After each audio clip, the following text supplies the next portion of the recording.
আলাইকুম রহমতুল্লাহি আবরকাতুহ। সুপ্রিয় শিক্ষার্থীরা, প্রত্যাশা করি সবাই ভালো আছো। আজকে আমি তোমাদের নবম দশম শ্রেণীর নবম অধ্যায় রেওয়া মিল নিয়ে আলোচনা করব। তো রেওয়া মিল আলোচনার পূর্বে তোমরা হয়তোবা খতিয়ান করে আসছো। খতিয়ানের প্রতিটা উদ্ধৃতই রেওয়া মিলে দেখানো হয়। খতিয়ানের যে জের টানা হয় সেই উদ্ধৃতগুলো রেওয়া মিলে দেখানো হয়। এর পরবর্তীতে আর্থিক অবস্থা নির্ণয় করা হয়। তো আর্থিক অবস্থা সঠিকভাবে নির্ণয়ের জন্য আমরা রেওয়া মিল করে থাকি। প্রকৃতপক্ষে রেওয়া মিল কোনো হিসাব নয়, হিসাবের গাণিতিক শুদ্ধতা যাচাইয়ের জন্য রেওয়া মিল করা হয়। আমি আবারও বলছি, হিসাবের গাণিতিক শুদ্ধতা যাচাই করার জন্য রেওয়া মিল তৈরি করা হয়। তো রেওয়া মিল তৈরি করার জন্য আমার কিছুটা জানলে যে নির্দিষ্ট ছক আছে কিনা, কিন্তু নির্দিষ্ট কোনো ছক নেই। তদুপরি বইয়ের মধ্যে যে ছকটা আছে ওই ছকে তোমরা রেওয়া মিল করবে। তো রেওয়া মিলের জন্য আমরা কিছু যদি জেনে রাখি যে কিভাবে রেওয়া মিলের হিসাবগুলো আমরা করতে পারি বা রেওয়া মিল তৈরি করতে পারি। তো আমরা হিসাবের এগুলা জাস্ট দেখাবো ডেবিট আর ক্রেডিট সাইড ঠিক আছে কিনা, থাকলে পরবর্তীতে আমরা হিসাব নির্ণয় করতে সহজ হবে। তো আমরা যখন রেওয়া মিল তৈরি করব, যে এই রেওয়া মিলের জন্য একটা গড় করতে পারি এমন যে ক্রমিক নং হিসাবের নাম বা শিরোনাম, খতিয়ান পৃষ্ঠা, ডেবিট টাকা, ক্রেডিট টাকা। তাইলে আমরা যদি এখানে খেয়াল করি 1 ক্রমিক নং 2 3 এভাবে আমরা প্রতিটা হিসাব লিখবো 4 5 6 এভাবে হিসাব লিখলে ডেবিটটা ডেবিটের দিকে লিখবো, ক্রেডিটটা ক্রেডিটের দিকে লিখবো। তাহলে ডেবিট বা ক্রেডিটের জন্য আমি যদি তোমাদের লেনদেনের প্রথম হিসাব বিজ্ঞানের যেই পয়েন্টগুলো জানা দরকার, যে হিসাবের যে সমীকরণ আছে সেই সমীকরণটা হলো যে সম্পদ সমান দায় যোগ মালিকানা সত্ত্ব। সম্পদ সমান দায় যোগ মালিকানা সত্ত্ব। তো প্রথমেই যদি আমি লিখি যে সম্পদ, তাহলে এই সম্পদ সবসময় ডেবিট অংশে থাকে। তাহলে যত রকমের সম্পদ আছে, সেটা আসবাবপত্র হোক বা যন্ত্রপাতি হোক, দালান কোঠা হোক, মানে দীর্ঘমেয়াদী যে সম্পদগুলো আছে ওই সম্পদগুলা ডেবিট পাশে বসবে। তো সম্পদের বিপরীতে আমি বলছিলাম দায় প্লাস মালিকানা সত্ত্ব। তাহলে দায় বলতে ঋণ, পাওনাদার, এগুলা যদি দায় হয়ে থাকে, এই দায়, তাহলে সম্পদের বিপরীতে ক্রেডিট সাইডে বসবে যে দায় কি, ঋণ, পাওনাদার। তারপরে আমরা জানি মালিকানা সত্ত্ব। মালিকানা সত্ত্বের মধ্যে আমরা জানি মূলধন। তাহলে মূলধনটা সবসময় ক্রেডিট অংশে, যেহেতু সম্পদের বিপরীত। তাহলে এরপরে জানলাম যে মূলধনের সাথে আবার 4টা উপাদান আছে। একটা হলো ব্যয়, আরেকটা হলো ব্যয়, একটা ব্যয়, আরেকটা আয়, আরেকটা ব্যয়, আয় এবং উত্তোলন। আর একটা হলো যে আমরা কি জানি যে মূলধনের সাথে মূলধন যোগ আয় বাদ ব্যয় বা উত্তোলন, এই 4টা উপাদান নিয়ে মালিকানা সত্ত্ব। তো আমরা মালিকানা সত্ত্বর মধ্যে আমি যদি লিখি যে আয়, তাহলে মূলধনের সাথে এটা সম্পৃক্ত, তো আয় ও ক্রেডিট অংশে। তাহলে ব্যয় মূলধন থেকে বাদ যায়, তাহলে এটা ডেবিট অংশে। আর একটা উত্তোলন, তাহলে উত্তোলনও কি অংশে বসবে, যে ডেবিট অংশে বসবে। তাহলে আয় বলতে আমরা জানি বিক্রয় হতে পারে, বিভিন্ন সুদ হতে পারে, যে বিক্রয় অথবা বিভিন্ন সুদ, সেগুলা আয় অংশে দেখাবো। আর ব্যয় বলতে এই মুনাফা জাতীয় ব্যয়, কম সময়ের মধ্যে যে খরচগুলো মুনাফা জাতীয় ব্যয় অথবা মূলধন জাতীয় ব্যয়। তাহলে ব্যয় ডেবিট আর আয় ক্রেডিট। সুপ্রিয় শিক্ষার্থীরা, আমরা আবারও আলোচনা করছি সম্পদ। তাহলে সম্পদ ডেবিট লিখছি, তাহলে সম্পদে আছে আসবাবপত্র, দালান কোঠা, যন্ত্রপাতি, বিনিয়োগ ধরতে পারি সম্পদের মধ্যে। তারপরে চলতি সম্পদ আছে হাতে নগদ, ব্যাংক জমা, সমাপনী মজুদ পণ্য ইত্যাদি। দায়, ঋণ, দীর্ঘমেয়াদী ঋণ, পাওনাদার, এগুলা হলো পাওনাদার। আবার চলতি দেয় আছে বকেয়া খরচ।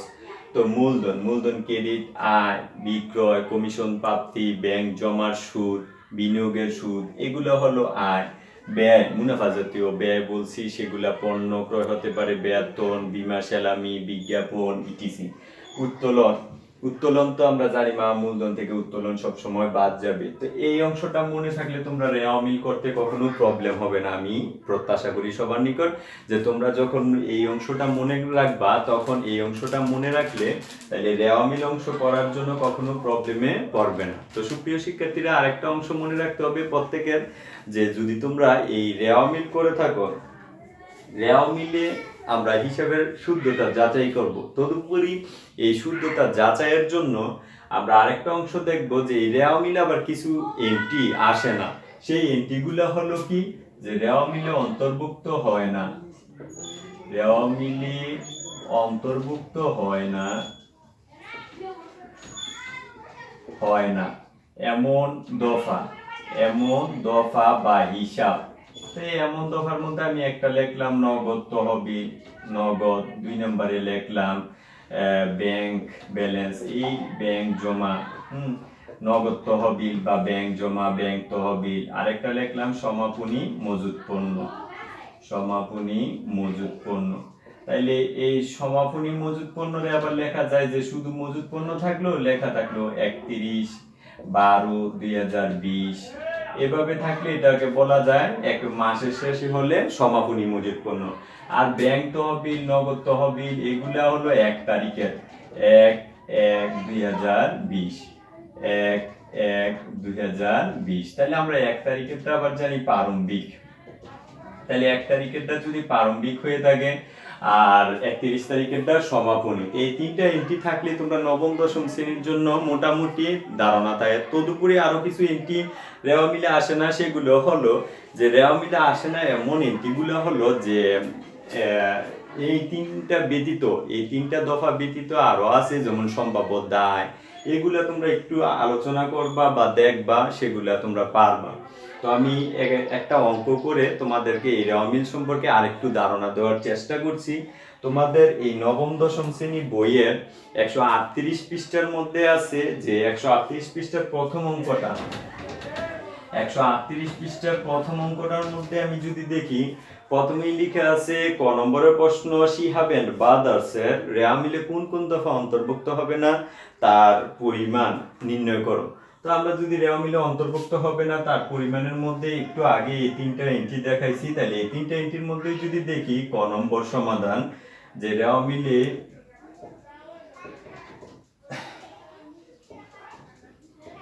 অন্তর্ভুক্ত হবে না,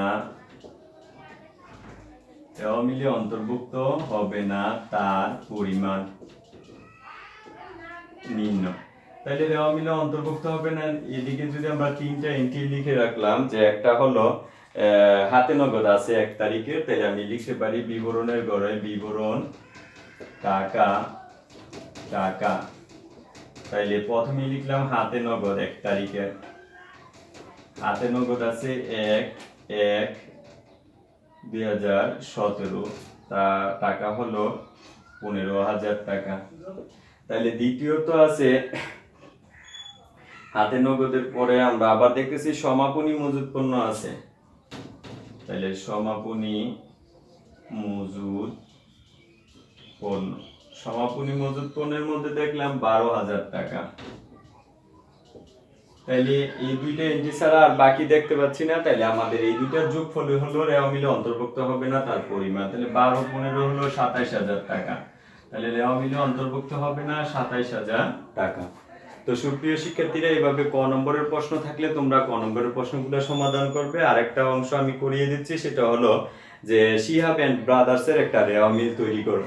তাহলে রেওয়া মিল তৈরি করলে শিহাব এন্ড ব্রাদার্স এর আমরা লিখতে পারি শিহাব এন্ড ব্রাদার্স এর রেওয়া মিল। 1 খ, শিহাব এন্ড ব্রাদার্স রেওয়া মিল কত তারিখের এটা? তাহলে 31শে ডিসেম্বরের 2017 সালের জন্য, 31শে ডিসেম্বর 2017 সালের জন্য। তাহলে আমরা এইভাবে গড় করতে বলেছিলাম যে ক্রমিক নং এরপরে আছে হিসাবের নাম, খতিয়ান পৃষ্ঠা, ডেবিট টাকা, ক্রেডিট টাকা। তাইলে এভাবে আমরা করব যে শিহাবেন ব্রাদার্স এর রেওয়া মিল। তাহলে 1 নম্বরে এন্ট্রি আছে মূলধন, তাহলে আমি মূলধন বলেছিলাম ক্রেডিট সাইডে, তাহলে মূলধন লিখে ক্রেডিট সাইডে টাকা লিখলাম 1,10,000 টাকা। সেম ভাবে হাতে নগদ তো যায় না, 2 নম্বরে আছে দেনাদার, তাহলে দেনাদার সম্পদ, তাহলে সম্পদটা ডেবিট সাইডে যে 25,000 টাকা। এরপরে আছে পাওনাদার, তাহলে পাওনাদার ক্রেডিট সাইড দায়, তাহলে পাওনাদার আছে তোমার 15,000 টাকা। এরপরে আছে উত্তোলন, তাহলে উত্তোলন ডেবিট, তাহলে উত্তোলন আছে তোমার 10,000 টাকা। এরপরে আছে ক্রয়, তাহলে ক্রয় একটা খরচ, তাহলে ক্রয় 30,000 টাকা। এরপরে আছে বিক্রয়, তাহলে বিক্রয় আয় হলে ক্রেডিট সাইডে বিক্রয় 45,000 টাকা। বিনিয়োগের সুদ ক্রেডিট, বিনিয়োগের সুদ যদি ক্রেডিট হয়, যে বিনিয়োগের সুদ কত টাকা আছে 3,000 টাকা। বিনিয়োগের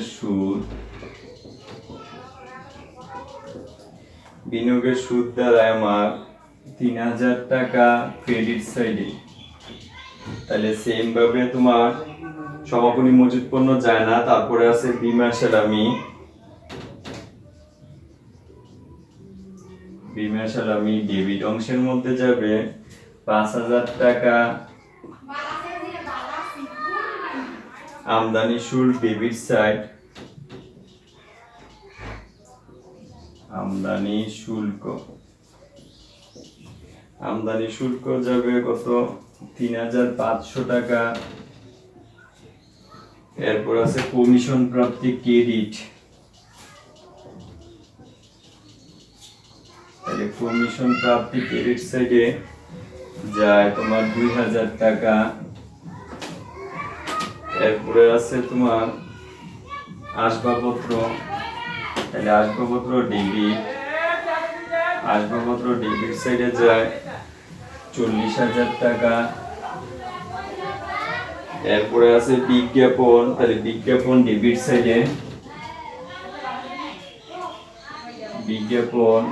সাইডে যাবে 1,000 টাকা। আর প্রারম্ভিক মজুদ পণ্য,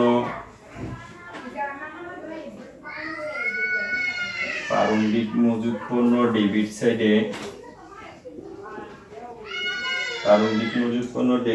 যায় 25,000 টাকা।